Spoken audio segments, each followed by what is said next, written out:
Assalamualaikum warahmatullahi wabarakatuh. Sebelumnya, perkenalkan, nama saya Latifatul Humairo dengan NIM 221110103. Di video kali ini saya akan mempresentasikan sedikit mengenai tugas besar mata kuliah etika profesi dengan judul analisis kasus pelanggaran etika profesi berupa manipulasi laporan keuangan pada PT Garuda Indonesia. Oke, yang pertama adalah latar belakang masalah. Seperti yang kita ketahui ya teman-teman, PT Garuda Indonesia merupakan satu-satunya perusahaan penerbangan nasional yang dimiliki oleh Indonesia dan terdaftar di Bursa Efek Indonesia atau BI dengan 65% sahamnya dimiliki oleh pemerintah. Namun, walaupun PT Garuda ini merupakan perusahaan yang besar, tetapi belum tentu terbebas dari potensi manipulasi laporan keuangan. Nah, laporan keuangan itu apa sih? Singkatnya, laporan keuangan merupakan suatu laporan yang dapat menggambarkan situasi kinerja perusahaan tersebut dalam kurun waktu tertentu. Nah, eh, yang akan kita bahas mengenai PT Garuda Indonesia yaitu mengenai kasus manipulasi laporan keuangan tahunan per 31 Desember 2018 yang dimiliki oleh PT Garuda Indonesia. Oke, selanjutnya ada rumusan masalah. Di sini saya mengambil 3 poin sebagai rumusan masalah. Yang pertama, bagaimana kronologi kasus manipulasi laporan keuangan PT Garuda Indonesia. Yang kedua, pelanggaran etika profesi dan perundang-undangan apa saja yang dilakukan oleh PT Garuda Indonesia. Lalu yang ketiga yaitu bagaimana sanksi dan denda yang diterima oleh PT Garuda Indonesia atas kasus tersebut. Oke, yang pertama, sebelum kita masuk pada studi kasus mengenai manipulasi laporan keuangan PT Garuda Indonesia, kita akan membahas sedikit mengenai laporan keuangan dan juga prinsip akuntan. Laporan keuangan adalah hasil dari proses akuntansi yang dapat digunakan sebagai alat untuk mengkomunikasikan data keuangan atau aktivitas perusahaan kepada pihak-pihak yang berkepentingan, di mana laporan keuangan sendiri bertujuan untuk memberikan maupun menggambarkan informasi mengenai posisi keuangan, kinerja keuangan, dan juga arus kas entitas yang nantinya akan bermanfaat bagi sebagian besar pengguna laporan keuangan. Nah, di Indonesia sendiri itu terdapat SAK atau Standar Akuntansi Keuangan yang dikeluarkan oleh IAI, Ikatan Akuntan Indonesia, di mana standar keuangan ini menetapkan bahwasannya laporan keuangan tidak bisa begitu saja atau tidak bisa asal untuk dikeluarkan begitu saja, tetapi harus melalui proses penyaksian atau attach function atau juga biasa dikenal sebagai audit yang dilakukan oleh para akuntan publik yang terdaftar dan juga diatur oleh pemerintah. Nah, di sini juga saya menyinggung persoalan prinsip akuntan ya teman-teman. Nah, apapun itu pekerjaannya pasti mempunyai etika profesi yang harus ditaati. Nah, untuk akuntan sendiri itu terdapat prinsip-prinsip dasar yang harus ditaati oleh akuntan selama menjalankan pekerjaannya, yaitu ada integritas, objektivitas, kompetensi dan kehati-hatian profesional, kerahasiaan, serta perilaku profesional. Oke, selanjutnya kita masuk pada kronologi kejadian. Pada tanggal 2 April 2019, merupakan tanggal awal mula kisruh laporan keuangan PT Garuda Indonesia dimulai, di mana PT Garuda Indonesia atau Garuda Indonesia Group membukukan laba bersih sebesar 809,85 ribu US dollar atau setara dengan 11,33 miliar rupiah. Di sini diasumsikan bahwasanya 1 dolar setara dengan 14.000 rupiah. Nah, laba bersih tersebut itu melonjak sangat tajam dibandingkan dengan tahun sebelumnya, yaitu tahun 2017. Hal ini kemudian menimbulkan polemik di mana dua komisaris PT Garuda Indonesia, yakni Hairil Tanjung dan Doni Oskaria, menganggap bahwasanya laporan keuangan PT Garuda Indonesia per tahun 2018 tersebut tidak sesuai dengan pernyataan standar akuntansi keuangan atau PSAK. Selanjutnya, pada tanggal 31 April 2019, BI atau Bursa Efek Indonesia memanggil jajaran direksi PT Garuda Indonesia terkait dengan kisruh laporan keuangan tersebut. Nah, pertemuan ini juga dilakukan bersama dengan auditor yang memeriksa laporan keuangan milik PT Garuda Indonesia. Pada tanggal yang sama pula, Menteri Keuangan saat itu yaitu Ibu Sri Mulyani mengaku bahwasannya ia belum bisa memberikan sanksi kepada PT Garuda Indonesia karena kasus ini masih dalam tahap penelitian atau pemeriksaan. Selanjutnya, pada tanggal 2 Mei 2019, Otoritas Jasa Keuangan atau OJK meminta BI untuk melakukan verifikasi laporan keuangan Garuda Indonesia. Nah, pada tanggal ini juga pihak BI mengundang Menteri Perhubungan, yaitu Budi Karya Sumadi, untuk memberikan tanggapan mengenai persoalan kasus yang menjerat PT Garuda Indonesia. Oke, selanjutnya pada tanggal 3 Mei 2019, PT Garuda Indonesia akhirnya mengeluarkan pernyataan resminya setelah laporan keuangannya ditolak oleh dua komisarisnya. Namun, dalam pernyataan tersebut, PT Garuda Indonesia mengaku tidak akan melakukan audit ulang terkait dengan laporan keuangan 2018 yang dinilai tidak sesuai dengan PSAK tersebut. Kemudian, pada tanggal 8 Mei 2019, PT Mahata Aero Teknologi melakukan buka-bukaan soal kisruh laporan keuangan PT Garuda Indonesia.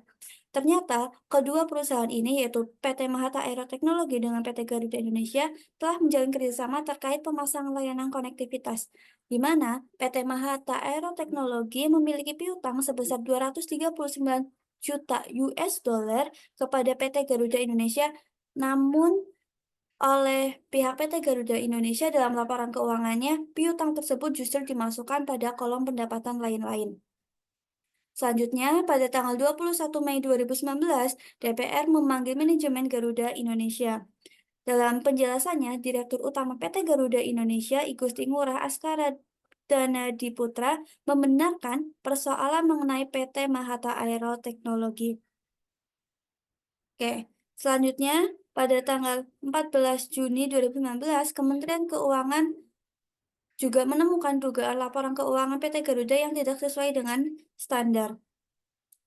Pada tanggal 18 Juni 2019, pihak BI menunggu keputusan OJK mengenai sanksi dan juga denda yang akan diberikan kepada PT Garuda Indonesia. Akhirnya, setelah perjalanan yang panjang, pada tanggal 28 Juni 2019, PT Garuda Indonesia dikenai sanksi dari OJK, Kementerian Keuangan, dan juga BI.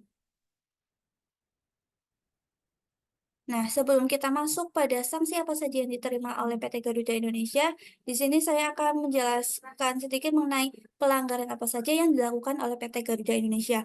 Tentunya, PT Garuda Indonesia telah melanggar etika profesi, terutama etika profesi bagi akuntan PT Garuda Indonesia, di mana pelanggaran tersebut berupa manipulasi laporan keuangan dengan memasukkan eh, nilai piutang pada kolom pendapatan lain-lain. Harusnya hal tersebut tidak boleh dilakukan karena dapat menyebabkan kerancuan sehingga timbullah polemik mengenai manipulasi laporan keuangan ini.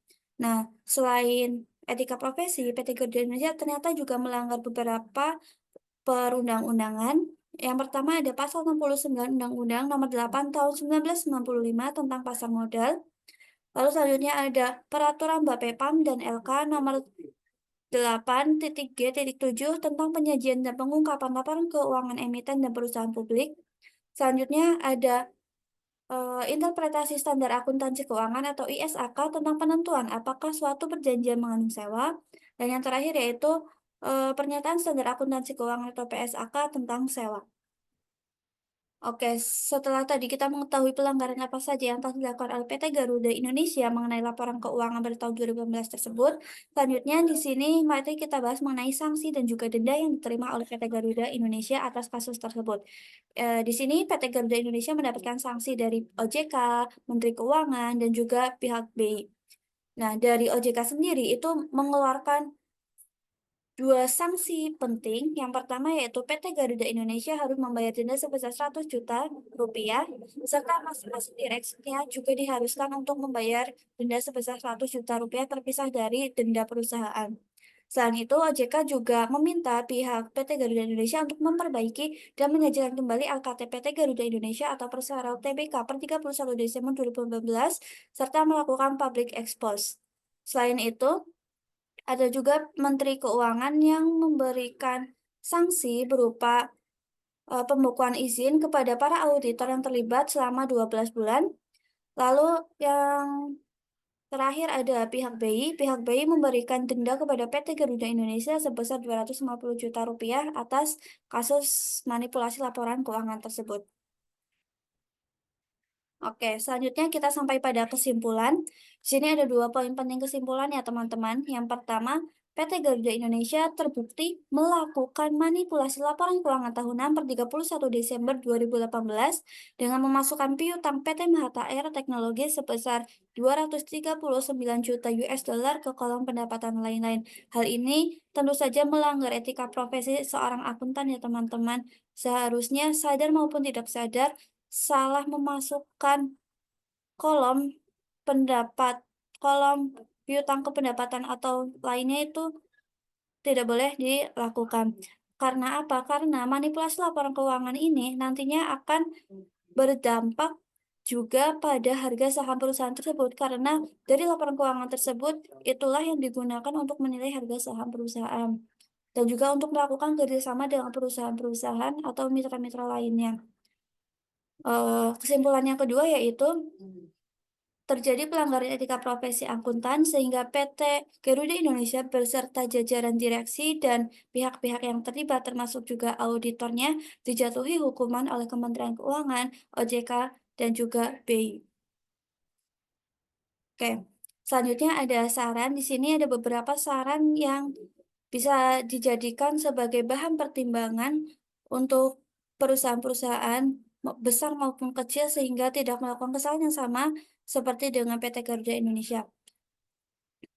Oke, saran yang bisa saya sampaikan yaitu pihak KAP atau Kantor Akuntansi Publik perlu melakukan pengecekan pada histori dokumen penjualan dan penerimaan perusahaan sebelum memfinalisasi laporan keuangan tersebut. Lalu selanjutnya ada meningkatkan transparansi laporan keuangan, bisa memperkuat sistem pengawasan internal, mengadakan pelatihan dan pendidikan etika bisnis kepada karyawannya, melibatkan auditor eksternal dalam penyusunan laporan keuangannya, lalu meningkatkan keterbukaan dan tanggung jawab serta bekerjasama dengan otoritas regulasi yang berwenang.